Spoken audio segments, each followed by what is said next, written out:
The alarms tore through the darkness like wounded animals screaming for mercy. Deep in the belly of the USS Constellation, red emergency lights strobed across steel walls, turning the engine room into a pulsing nightmare. The main propulsion system, $60 million of engineering excellence, had died without warning. 400 miles from the nearest port, the massive vessel drifted helplessly in black water, powerless as a ghost ship. Engineers swarmed the turbine chamber, their faces illuminated by tablet screens and desperation. Voices crackled over radios, frantic and overlapping.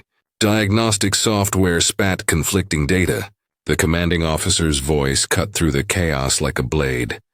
"We're dead in the water. I don't care what it takes. Fix it now!" Above the chaos in the ship's small café, an old man in a faded work uniform methodically wiped down tables. Samuel Garrett, 67, moved with the invisible grace of someone the world had stopped seeing years ago. Alarms screamed. Sailors rushed past. He paused, cloth in hand, and looked toward the engine room with eyes that knew things.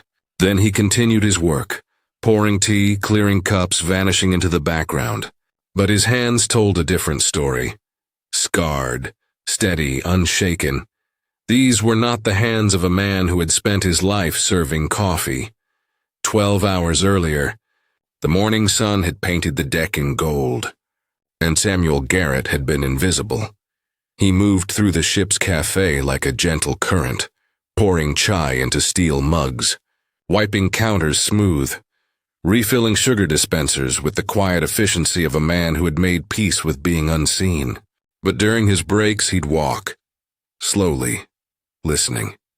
His ears still caught what others missed, the barely perceptible whine in a ventilation fan, the micro-vibration in deck plates that whispered of stress below. Old instincts refused to retire. That afternoon, he'd overheard 2 engineers at Table 7. "This deployment's critical. Earthquake relief. Thousands depending on us," the other nodded.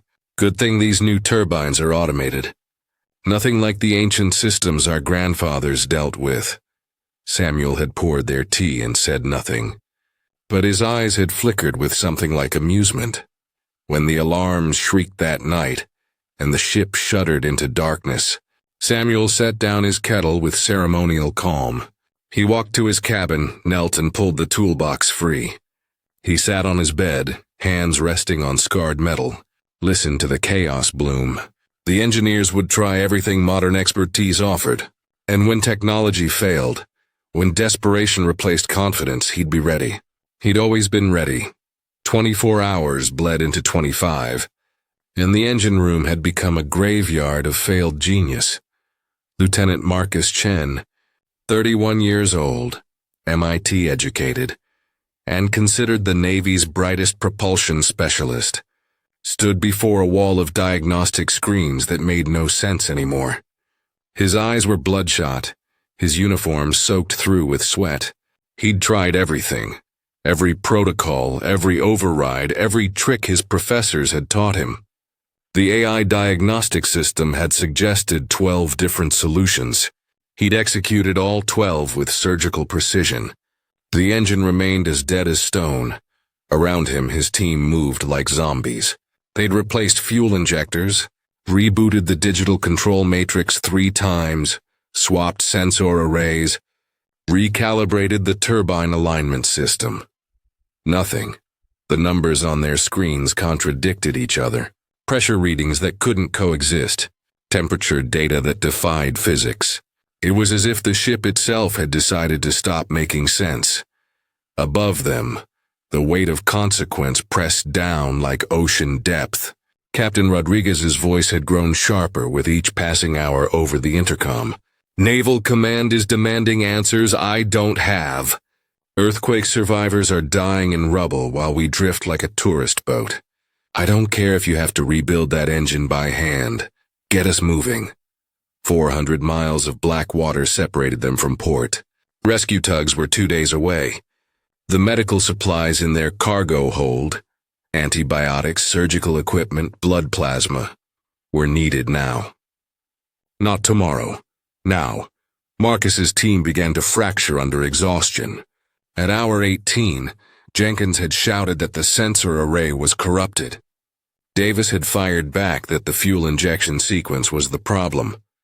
By hour 22, they'd stopped being colleagues and become desperate men grasping at ghosts. We need to completely reset the control system. That'll take 8 hours we don't have. Then what's your brilliant idea? Silence. No one had answers anymore. Just exhaustion and shame. At 3 a.m., the café worker appeared with a tray of tea. Samuel moved through the engine room like a shadow, setting cups down near workstations. Most engineers grabbed them without acknowledgement, eyes locked on screens that offered no salvation. One engineer, younger than the rest, didn't even look up. "We don't need tea, old man. We need a miracle." Samuel nodded, his weathered face betraying nothing. But his eyes swept across the engine room, cataloging details, reading the machine like a language these young men had never learned. Then he left, silent as he'd come. At 4 a.m. he returned. This time no tea tray, just a battered metal toolbox that looked older than some of the engineers. The engine room had gone quiet. Most of the crew had collapsed in corners, defeated. Only Marcus and 3 engineers remained, staring at screens in the hollow-eyed silence of men who'd run out of ideas. Samuel entered without permission, toolbox gripped in scarred hands. He walked directly to the massive turbine casing. Marcus noticed movement in his peripheral vision. Turned, saw the old café worker approaching restricted systems. "Sir, this area is off limits. Please return to the café." Samuel didn't respond, didn't even glance at him. He set the toolbox down with a metallic thunk that echoed in the silence. Then opened it. The sound of metal against metal rang out. Wrenches, gauges, tools that belonged in a museum. One engineer laughed, a broken, bitter sound. "Seriously? Grandpa, what are you going to do? This is a $60 million propulsion system, not a lawnmower you fix in your garage." Another joined in, exhaustion turning to cruelty. "Did you bring a magic wrench? Maybe some prayers and duct tape?" They were past professionalism now, past courtesy. Seeing an elderly café worker with ancient tools felt like the universe mocking their failure. "Go serve tea. Let the professionals work." Samuel ignored them as if they were weather. He placed his palm flat against the engine casing, closed his eyes, listened with an intensity that seemed almost spiritual. Then he leaned in, inhaling near a pressure valve. His hands moved across the metal with purpose, not random, not guessing. Knowing. Samuel's hands moved with the deliberate precision of a surgeon who'd performed the same operation 1,000 times. He ignored the digital control panels entirely, those glowing screens the engineers worshipped like religious icons. Instead, he knelt beside the turbine housing and pried open a manual access port most of the crew didn't know existed. It hadn't been opened in years. Dust and grease marked its edges. From his toolbox he withdrew an analog pressure gauge, brass and glass, older than anyone in the room. He attached it to a valve with practiced efficiency. The engineers watched with expressions caught between confusion and irritation. This wasn't protocol. This wasn't procedure. This was a relic playing with fire. Marcus stepped closer, professional courtesy barely masking his frustration. "Sir, I'm asking you respectfully. Please leave before you damage something we can't." Samuel interrupted without looking up, his voice quiet but edged with certainty. "Fuel pressure differential. Your computer can't read it because the legacy sensor is sending ghost signals. The new system doesn't recognize the old fail-safe protocols built into this engine class." He tapped the analog gauge. "This'll tell the truth. Computers lie when they don't understand what they're reading." Marcus blinked, thrown off balance. "How do you—" But Samuel had already moved on, pulling a mechanic's stethoscope from his toolbox, another antique, and pressing it against the turbine casing, listening to the metal's secrets. His eyes closed, his breathing slowed. He was reading the engine like Braille, One engineer stood apart from the others. Ensign Rodriguez, the captain's nephew, was younger, quieter, less certain of his genius than his peers. And he noticed what they didn't. Samuel's movements weren't random exploration. They were choreographed, confident, professional. Every action had purpose. Every tool had reason. This wasn't an old man guessing. This was someone who knew this engine better than the people who'd been fighting it for a day and a half. Rodriguez slipped away, unnoticed in the tension. He ran, through corridors, up stairwells, heart pounding, until he burst into the captain's quarters without knocking. Captain Isabel Rodriguez looked up from a desk buried in failure reports and messages from Naval Command that grew angrier by the hour. Exhaustion had carved lines into her face. "Ensign, this better be—" "Ma'am, someone's working on the engine." She frowned. "Marcus's team is still down there." "I know they—" "No, ma'am. Someone else. An old man. The cafe worker. He has tools. He's doing things to the engine our team didn't even think of." Her eyes narrowed dangerously. "Who authorized this?" "No one, ma'am. But you need to see this. He moves like someone who's done this 1,000 times. Like he built it himself." In the engine room, the mockery had curdled into something uglier. An engineer stepped directly into Samuel's path, arms crossed. "I said stop. You're going to compromise systems we can't replace. You're going to—" Samuel straightened, met the young man's eyes for the first time, and spoke with a calm that carried the weight of decades. "Step aside, son. I've been fixing engines since before you were born, and I don't compromise systems. I save them." Something in his voice, not anger, not arrogance, just unshakable authority, made the engineer hesitate. Step back, uncertain. Marcus's pride bled through his exhaustion. "We've tried everything. Every diagnostic, every procedure. What makes you think you can—" Samuel reached into his toolbox and withdrew a component that gleamed dully under the emergency lights. Hand-machined brass, custom-threaded, perfect. "Because I designed the emergency override system for this engine class in 1986. And I know where the manufacturers cut corners." The silence that followed was absolute. The engineers stared at the part in Samuel's weathered hands like it was a holy relic. Before anyone could form words, a voice cut through the engine room like a whip crack.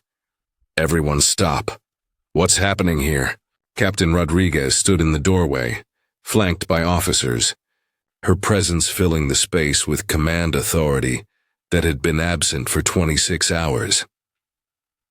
Captain Isabel Rodriguez entered the engine room like a storm front, 3 senior officers in her wake. Her eyes swept across the scene.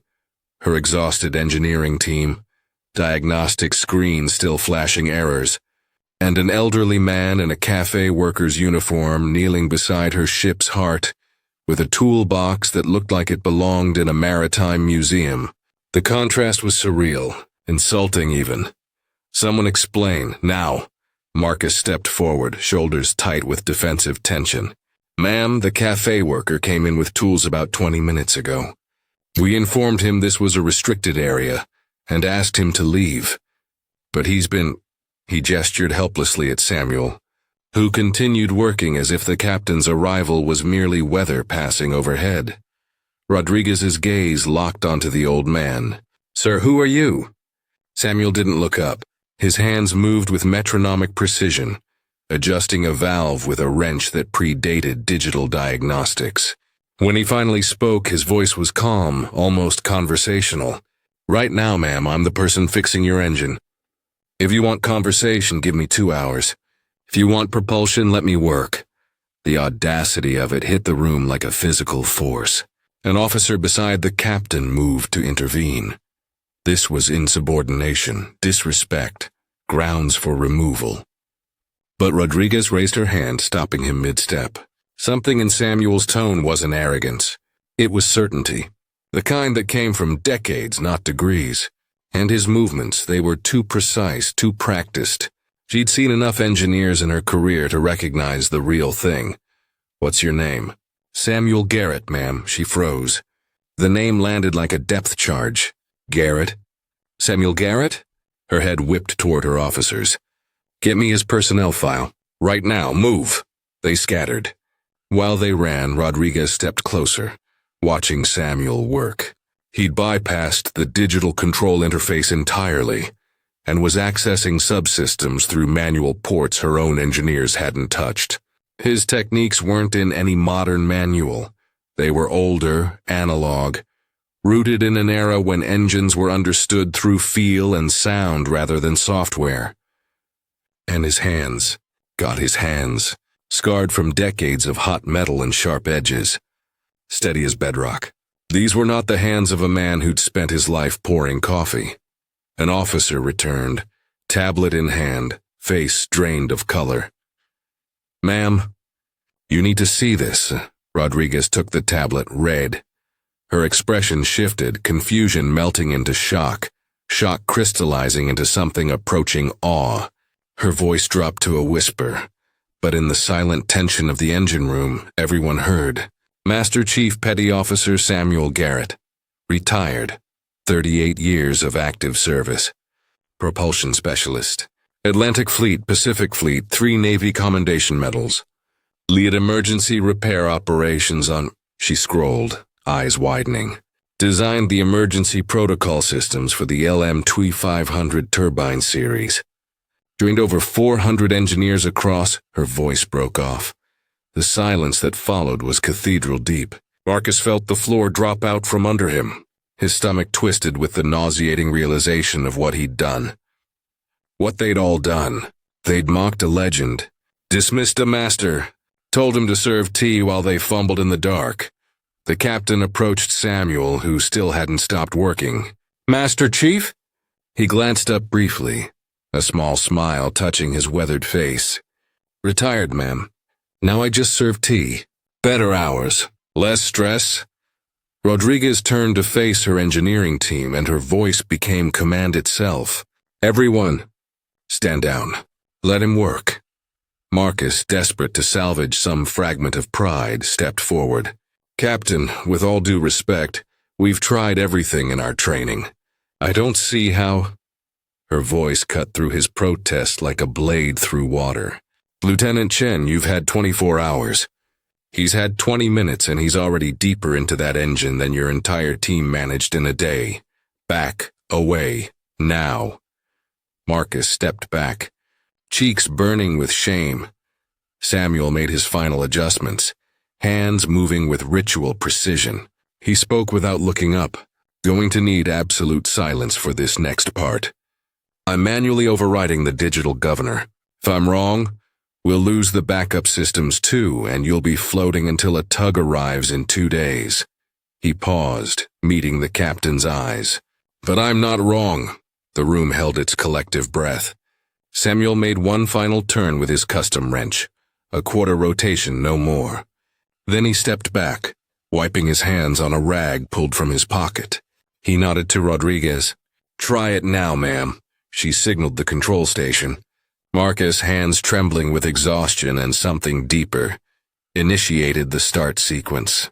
For 5 seconds, nothing. Just the hum of auxiliary power and the thundering of hearts. Then ignition. The turbines caught with a roar that shook the deck plates. Beautiful, powerful, impossible.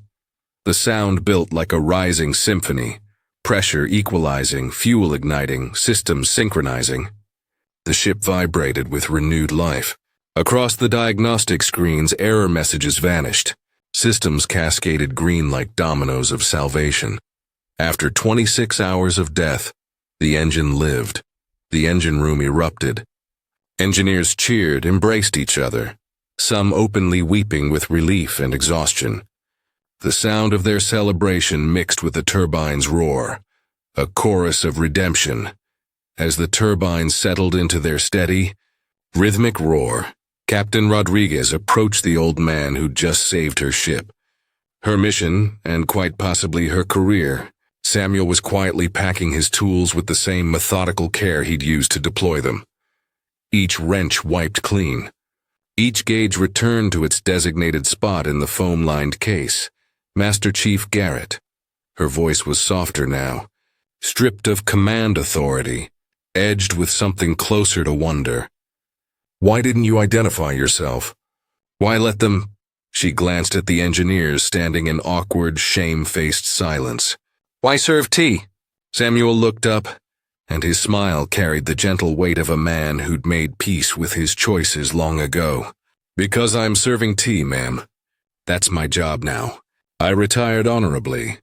The Navy gave me 38 years. I gave them everything I had. My youth, my knees, most of my hearing. He closed the toolbox with a soft click.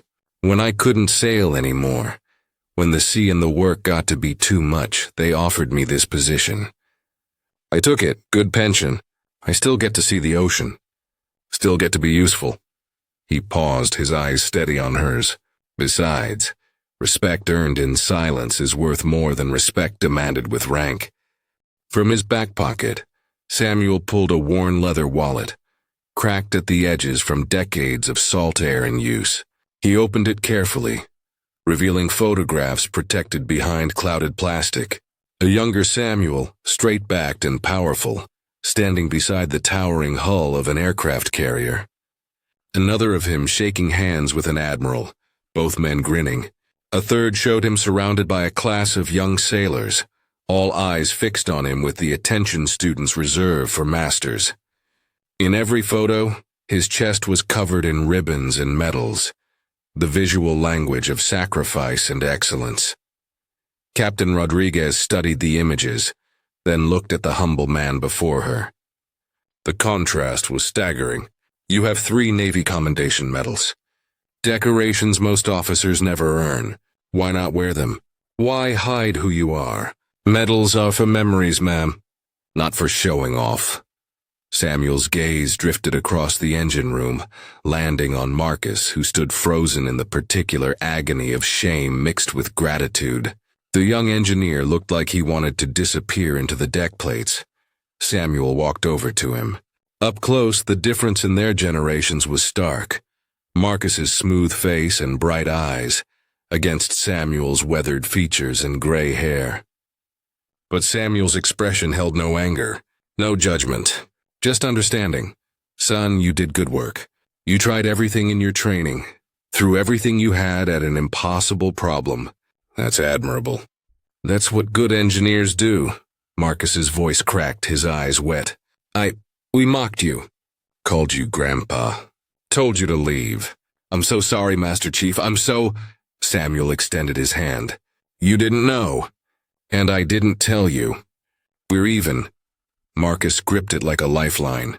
Samuel reached into his toolbox one final time, retrieving a small analog pressure gauge, brass worn smooth by decades of use. Here, learn to use this. Computers are brilliant and you're clearly gifted with them, but sometimes you need to feel what the machine is telling you. Will you accept this? From one engineer to another? Marcus took the gauge with both hands, tears streaming openly now. Yes, Master Chief, thank you. I'll learn. I promise. The captain's voice rang out, clear and formal. Attention. Every person in the engine room snapped to attention, spines straight, hands at their sides. She rendered a sharp, perfect salute. Master Chief Garrett, on behalf of the United States Navy and this crew, thank you for your service, past and present. Samuel, caught off guard, straightened and returned the salute with the muscle memory of 4 decades. Then one by one, every engineer in the room saluted. The mockery had become reverence. The dismissal had become honor. Samuel picked up his toolbox, nodded to the captain, and turned toward the door. Just before leaving, he glanced back with a small smile. I'll be in the cafe if anyone needs tea. 2 days later, the USS Constellation reached the disaster zone. Medical supplies, antibiotics, surgical equipment, plasma that would save lives hanging by threads, flowed from the cargo hold to waiting relief teams. The mission Samuel had saved succeeded. Lives were preserved because an engine roared when it should have stayed silent. In the ship's cafe, Samuel poured tea as he always had. But everything had changed. Every sailor who passed now met his eyes, thanked him, some shook his hand. Marcus visited during breaks, sitting across from the old master, learning to read analog gauges, to listen to machinery the way Samuel did, with reverence and patience. Captain Rodriguez submitted a formal commendation that would sit in a file somewhere, gathering digital dust, meaning everything and nothing. Samuel's weathered hands moved with their familiar rhythm, pouring chai, wiping counters, existing in the humble space he'd chosen. But beside his tea kettle now sat his toolbox, no longer hidden. Old and new coexisting. Reminder. In a world obsessed with titles and technology, we forget. Greatness doesn't always announce itself. The hand serving your coffee might have once commanded fleets. The quiet janitor might be a decorated veteran. The forgotten elder might hold wisdom that could save your life. Before you dismiss someone as just a worker, remember, they weren't always who you see today. They earned their peace. Honor it. At sunset, Samuel stood on deck, watching light paint the ocean gold. Below his feet, the engine he'd saved thrummed with life. He didn't need recognition. He needed respect. And in the end, he earned both. If this story reminded you to see beyond titles, share it. If you know someone whose past is greater than their present seems, honor them in the comments. Respect isn't given, it's recognized.